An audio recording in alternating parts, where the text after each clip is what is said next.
Nagbabalik po ang News at 1. Sa mga oras na ito, dako muna tayo sa Palasyo ng Malacanang para po sa mga mahalagang balita doon. Nakatutok doon ang aming kasamang si Elena Luna, mag-uulat ng live. Maraming salamat, Kirby. Mahigit 2 oras nang tumatagal ang ipinatawag na cabinet meeting ni Pangulong Aquino ngayong araw. Nagsama-sama muli ang mga cabinet officials sa Aguinaldo State Dining Room ng Palasyo. Ayon kay PCOO Secretary Sunny Coloma, agenda ng full cabinet meeting ang sa first semester na pagpapatupad ng mga programa ng Philippine Development Plan.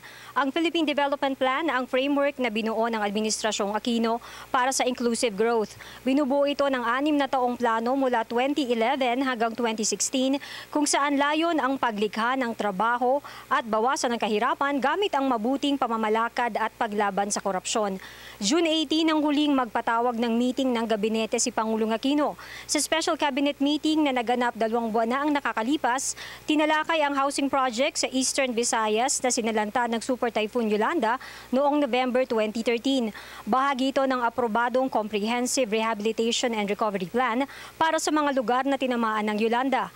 Ang rehabilitation plan ay nakakahalaga ng 167 billion pesos na inaprubahan ni Pangulong Aquino noong October 20.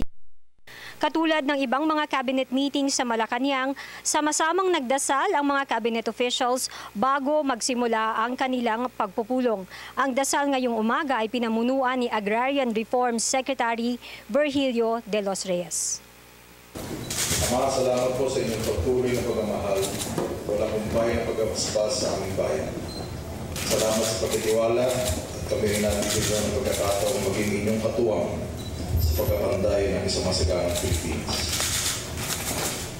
Ama, alam mo ang mga hamon na aming hinaharap bilang isang bayan at ng bawat isa sa silid na ito. Nilalatag namin ito sa inyong harapan. Basbasan po niyo kami ng inyong bayan at ng bawat isa sa amin. Salamat po.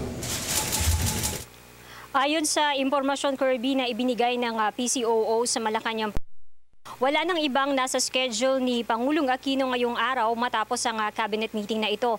Nangangahulugan na maaaring abuti ng hapon o gabi ang nagaganap ngayong cabinet meeting. At yan ang ating balita mula dito sa Malacanang. Sa tulong ng RTBM, ako si Elena Luna para sa Telebisyon ng Bayan. Maraming salamat sa iyo, Elena.